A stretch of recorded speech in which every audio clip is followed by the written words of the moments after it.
नमस्कार, knocking-news.com में आपका स्वागत है। मैं हूं गिरिजेश वशिष्ठ। कश्मीर में भारत सरकार ने एक आदमी को गिरफ्तार किया और कहा है कि यह आदमी आतंकवादी है। उसके खिलाफ आतंकवाद निरोधक जो कानून है यूएपीए, उसके तहत मुकदमे दर्ज किए गए हैं और भी बहुत सारे मुकदमे दर्ज किए गए हैं।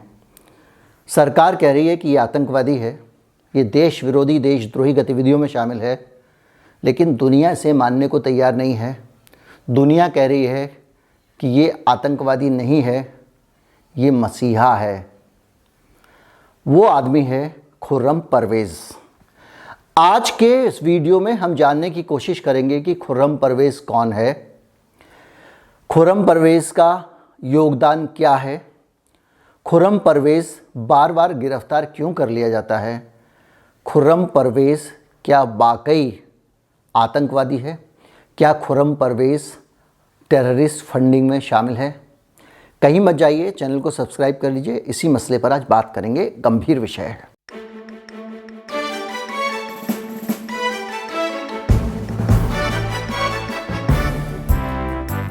खुर्रम परवेज़ को उनके घर से पुलिस उठाकर ले गई और कहा गया कि उनसे पूछताछ करनी है।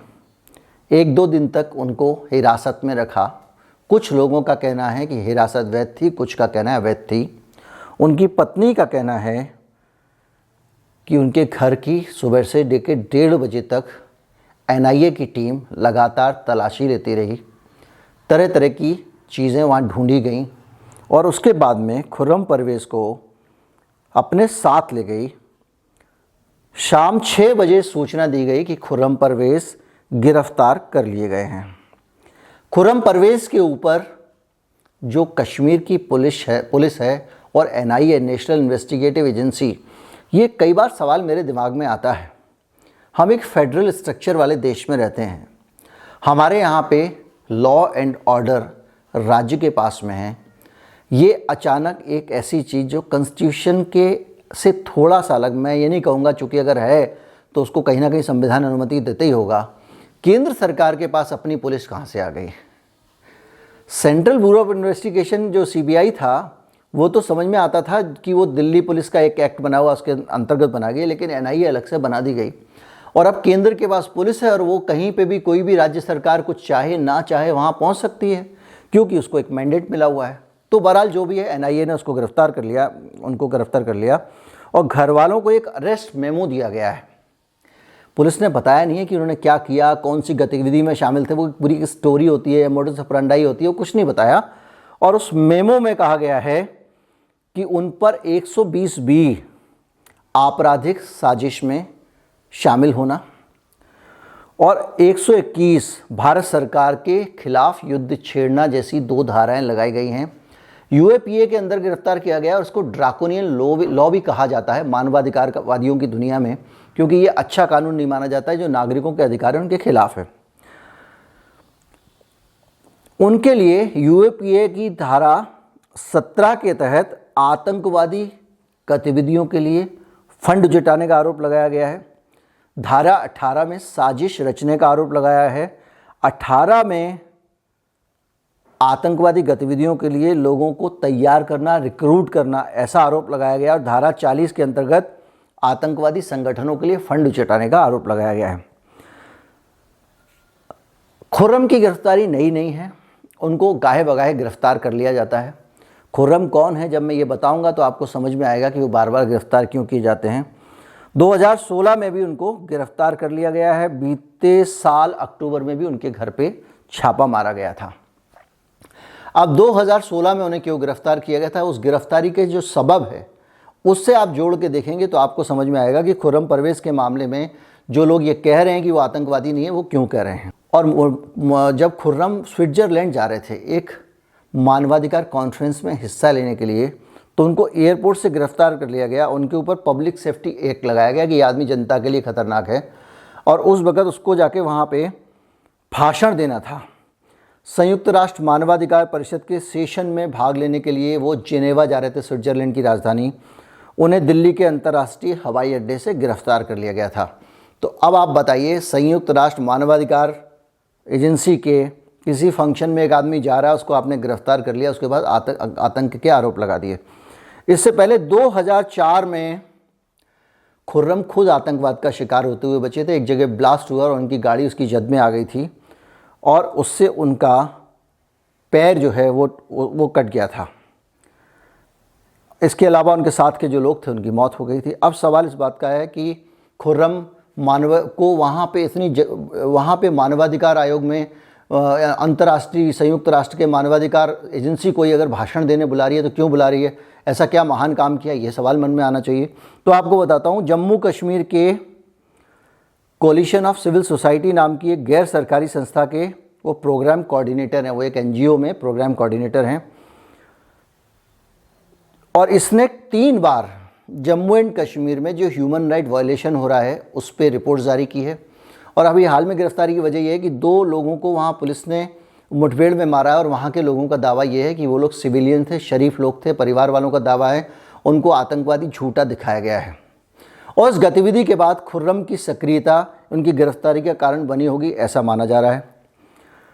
2020 में इस संस्था ने बाकायदा अपनी रिपोर्ट में कहा था कि कानूनी फ्रेमवर्क की आड़ में कश्मीर में इंटरनेट पर सरकार पाबंदी लगा रही है। देखिए, एक आदमी इंटरनेशनल फोरम्स पे लगातार केंद्र सरकार के जो फैसले हैं उनको चुनौती दे रहा है।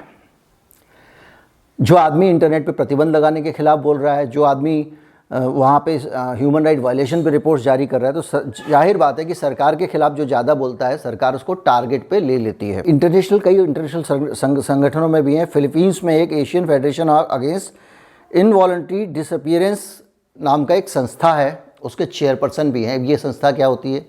ये संस्था जो लोग अपनी इच्छा के विपरीत डिसअपीयर हो गए, गायब हो गए, मतलब एक आदमी था, किसी के घर वाला गायब है कई दिनों से, तो उसके खिलाफ काम करती है कि लोगों को कैसे, सीधे सीधे सरल शब्दों में बताऊं, बहुत सारी जगहों पे ले जाके लोगों को मार दिया जाता है, एजेंसियां मार देती हैं और उसके बाद में उसकी मौत को डिक्लेयर नहीं करती हैं कई देशों में। तो उनके खिलाफ कई देशों में आतंकवादी लोगों को मार देते हैं। जो लापता लोग हैं अपनी मर्जी के खिलाफ, उन लोगों के लापता होने के खिलाफ ये काम कर रहे हैं। फिलीपींस में इनका संगठन है, मतलब ये अंतर्राष्ट्रीय स्तर पे प्रोग्राम चलाते हैं। ह्यूमन राइट अवार्ड से इनको 2006 में नवाजा गया। अब इनकी गिरफ्तारी जब हो रही है तो एक बड़ा सवाल इस बात का है कि ऐसा कौन सा, अब आप पूछेंगे यूएन तो बहुत कर रहे थे, अब इतना ज़्यादा यूएन कर रहे थे तो यूएन वाले कहाँ हैं? आज खुर्रम को गिरफ्तार कर लिया। तो बाकायदा संयुक्त राष्ट्र मानवाधिकार जो आयोग है उसने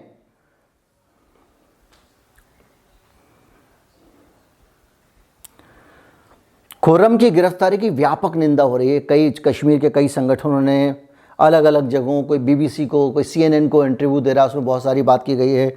कई इंटरनेशनल लोग कह रहे हैं, जम्मू कश्मीर कांग्रेस, लेकिन खुर्रम की तरफ से यूएन बोल रहा है, संयुक्त राष्ट्र बोल रहा है।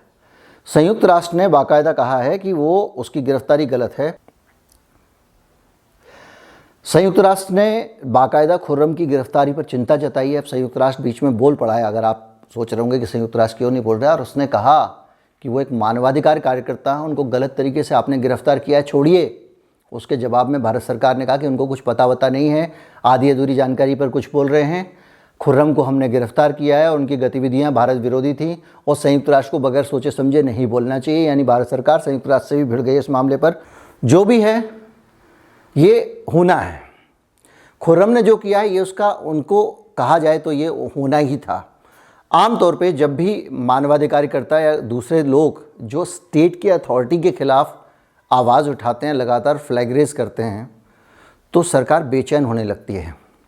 और जब वो बेचैन होती है तो इस तरह के कदम उठाती ही है। कई बार वो कानूनी कदम उठाती है, कई बार गैर कानूनी कदम भी उठाती है। तो जिस तरह के आरोप लग रहे हैं उसमें माना जा रहा है कि ये कदम एक तरह से गैर कानूनी कदम है, उनके ऊपर आरोप मढ़े गए हैं। लेकिन ये कहना भी भोलापन होगा, क्योंकि जब तक जांच पूरी नहीं हो जाती हम किसी नतीजे पे कैसे पहुंच सकते हैं।